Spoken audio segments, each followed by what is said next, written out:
Hello everyone, welcome back to alkaline hydroxide 784, and today in the chemistry series we'll be looking at nitrogen compounds.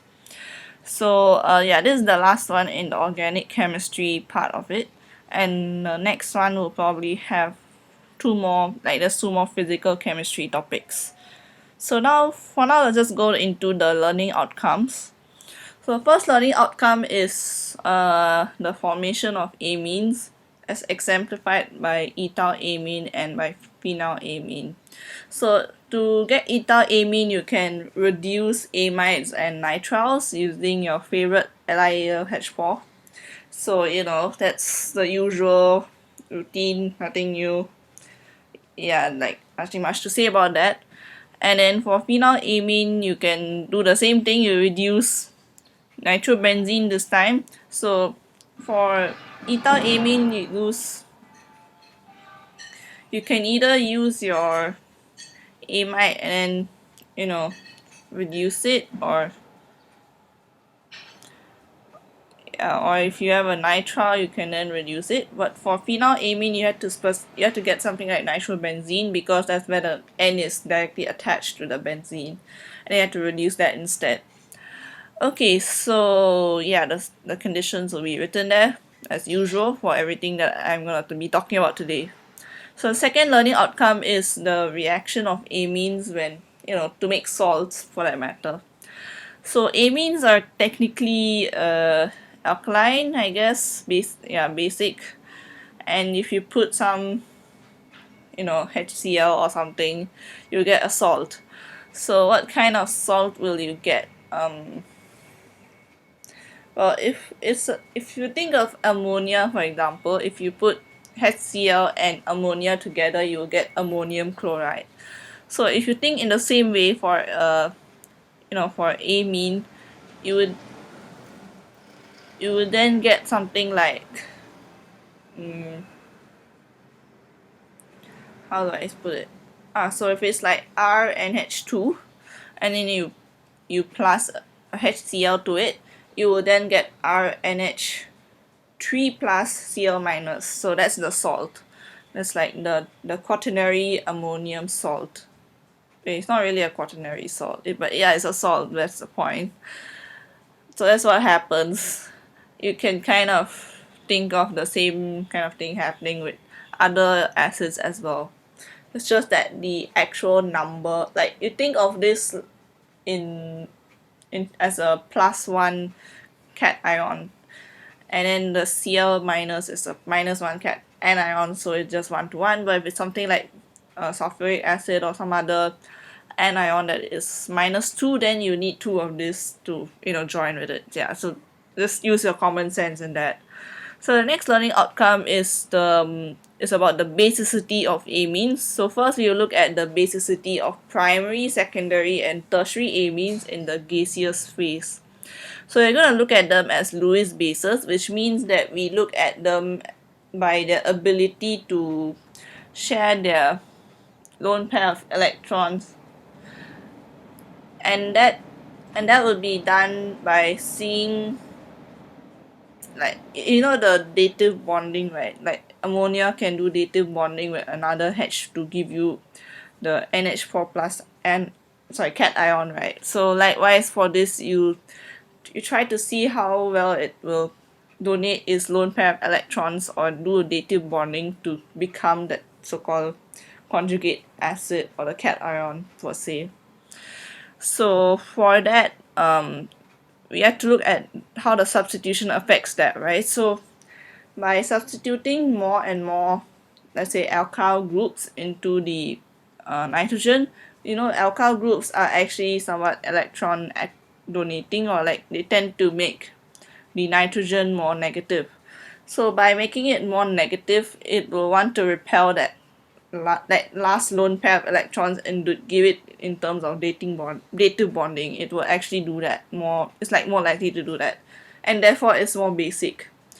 So this is in terms of the gaseous phase actually, because it's slightly different from what exactly happens in the aqueous phase or something like that. So just take note of that. In the gaseous phase, we look at how easily it will donate its lone pair of electrons, and that will happen more easily when it's more substituted. So the final conclusion would be that the tertiary will be more basic than secondary, which will be more basic than primary. Yeah, that's pretty much it. Okay, so for the next learning outcome, we will look at the basicity of ammonia, ethylamine, and phenylamine in aqueous medium. So this is a different phase in a sense, and it says in terms of their structures. So ammonia is basically just N attached to 3 H's and has one lone pair of electrons. So that's ammonia, I guess. Ethylamine will be a NH2 with a ethyl group, and phenylamine is a NH2 with attached to a benzene ring. So for ammonia, it is actually kind of a weak base, and that's because it only has only has hydrogens attached to the end, and they don't really do much in terms of making it more viable to doing the whole dissociation thing in the water. So what exactly happens when it dissociates in water to form the conjugate acid is that the ammonia does a dative bond with the hydrogen, right? So for that to be the case, it needs to be as negative as possible, so that the hydrogen atom will a cation will want to actually go and you know be with ammonia in the sense. This is slightly different from the gaseous phase because this is happening in water, and in order for the hydrogen to leave the water molecule and join the ammonia or whatever base that we're looking at here, the nitrogen has to be somewhat negative in a way. So in terms of ethylamines, the R group actually makes the nitrogen more negative because it's kind of like a donating group kind of thing, and yeah, that makes the nitrogen more negative, and the hydrogen cation is more likely to bond with the nitrogen, and a dative bond will be formed. Whereas for phenylamine, how the benzene group is very, very electronegative. Sorry, not electronegative, electron dense. And there's also the fact that the nitrogen is bonded to the benzene ring, and it's like uh it allows the dissociation of the nitrogen electrons into the benzene ring. And because of that, the nitrogen is actually not very negative. It is stabilized by the benzene ring, and therefore because NH2 is actually kind of a activating group, so electrons move away from the nitrogen and into the benzene group, and that makes it harder for the nitrogen to attract some hydrogen ions to become a conjugate acid, and therefore it is less basic than ammonia. So yeah, that's basically what happens. Yeah, so the next learning outcome is the reaction of phenylamine with aqueous bromine. So with phenol, the bromine easily reacts with it, and therefore the bromine gets decolorized. Likewise, the same thing happens here because the amine group is also an activating group, and that makes it easy to react phenylamine with aqueous bromine. So what happens is that the bromine will substitute in 3 spots, and it will form a white color precipitate, and this is like the 2,4,6 kind of substitution. So yeah, that's because the amine group is 2,4 directing as well. So it's kind of like what happens when you react aqueous bromine with phenol. It's the same kind of reaction, like the same kind of thing that happens to it. Okay, so yeah, it's like electrophilic substitution. Yeah. Anyways, the next learning outcome is how you can form amides from condensation. So I think we kind of mentioned this in one of the previous episodes using RCOCl and RNH2. So COCl is a acid halide, I think. Yeah, acyl chloride. That's what I wanted to say. Acyl chloride. So acyl chlorides are really reactive, and when you put them with the NH2, you will get a condensation reaction where we will get HCl as the condensation product, and there'll be a bond formed like how you get the ester bond. Here, instead of ester bond, it's more like a bond between the C and the N. So yeah, it's a bit more like a peptide bond, but this is not a peptide, this is a amide.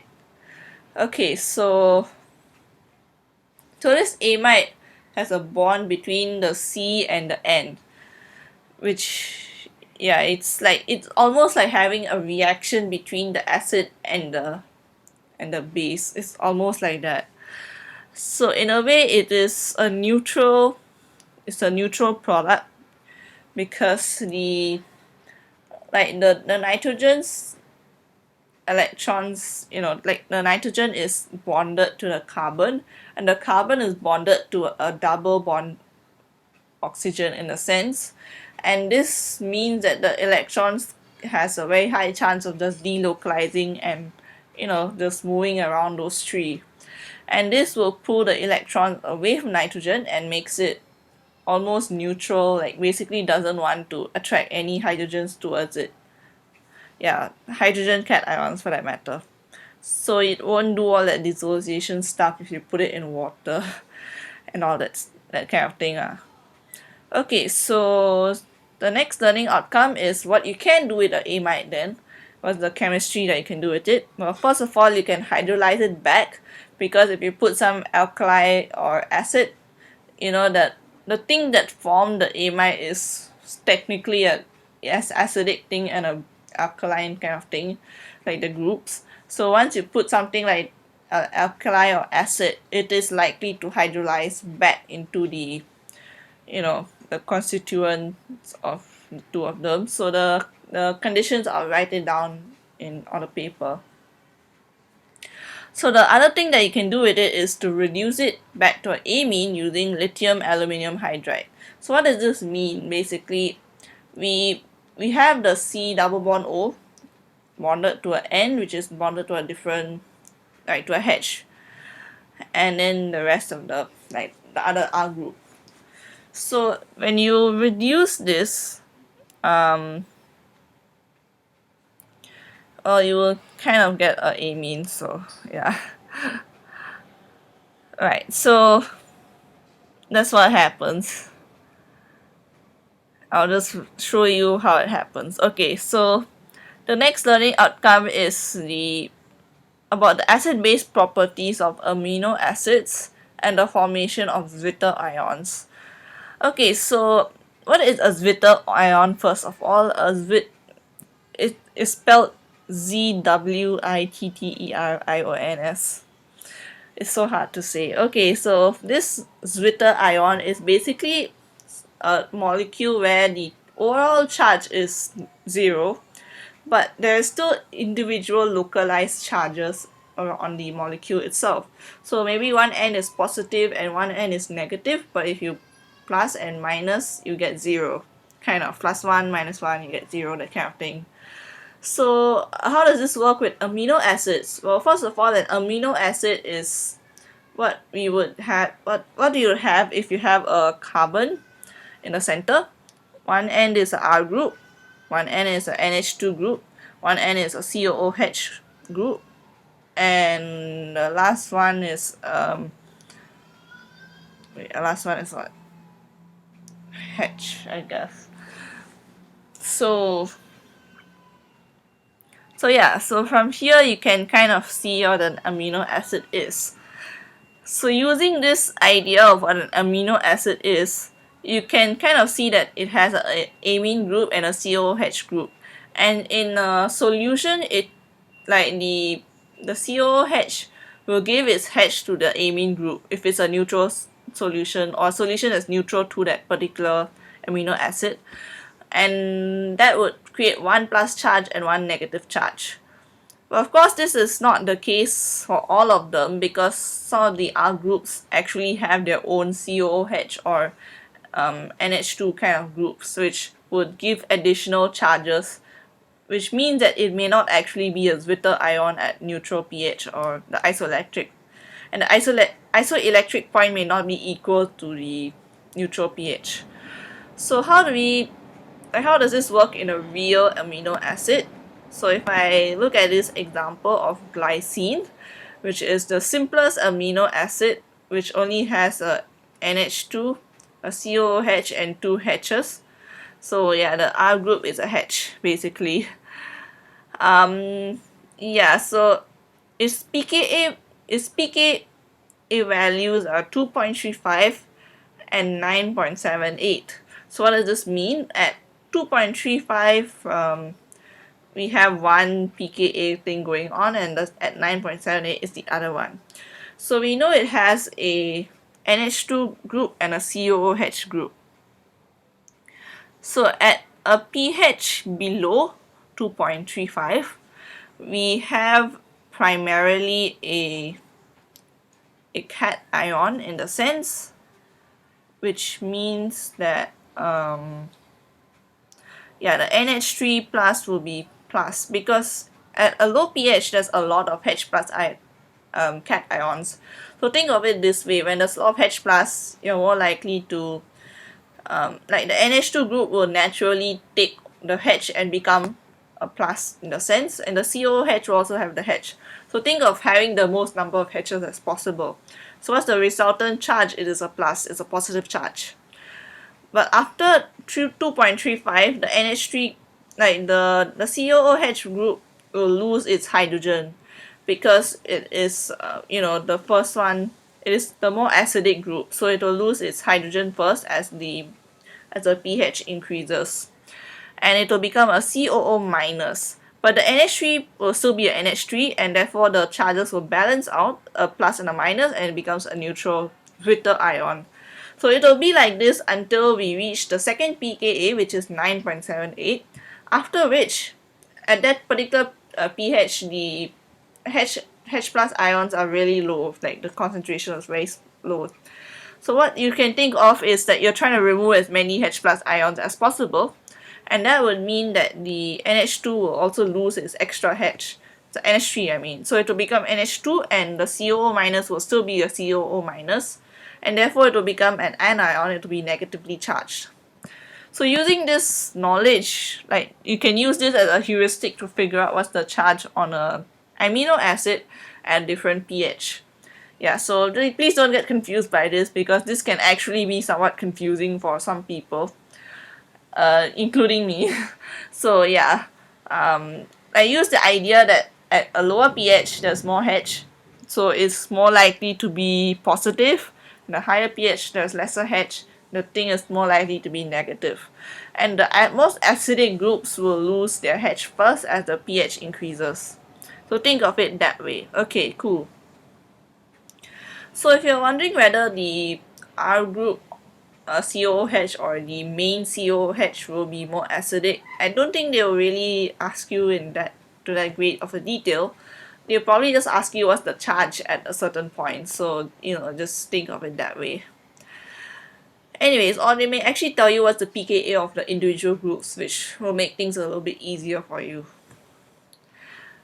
So yeah, so the next point is describing the formation of peptide slash amide bonds. I just told you it's amide bond is basically like a peptide bond, but a peptide bond means that you're actually making a peptide, like a longer sequence, using amino acids specifically, and hence explain protein formation.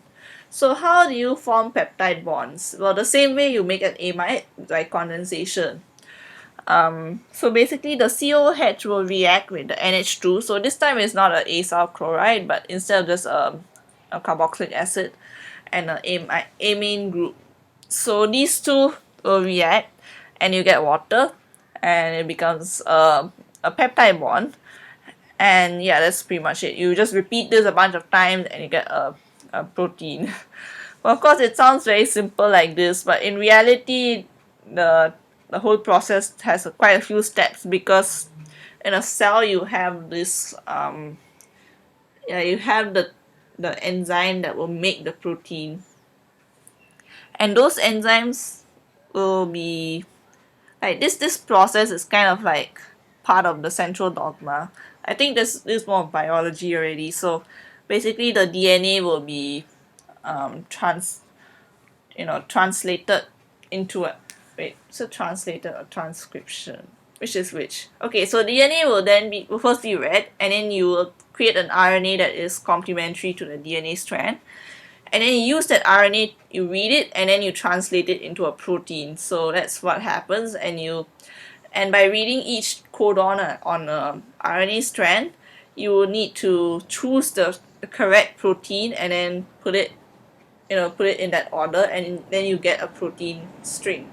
So in your exam, when you're told to so-called interpret the codons and everything, just follow instructions and don't do anything stupid. Yeah, that's pretty much it. So just follow that table and then write the correct order of all of the proteins and everything. Okay, so the last one is describing the hydrolysis of proteins. So the hydrolysis of proteins, is you don't usually do it in the same way that just hydrolyze the amide, because this is biological. So you wouldn't want like a whole bunch of acid in your body just suddenly forming and trying to hydrolyze a protein. So instead the cell uses enzymes to do it. So an enzyme will just make it a little bit easier for the cell to do stuff, and yeah, that's pretty much what it does. So it hydrolyzes a protein the same way a amide can get hydrolyzed, and that's it. There's nothing much to really say here. Yeah, that's about it. So you're done with this topic, and yeah, if you found this video useful, please press the like button and subscribe. And with that, I would like to say thank you and bye.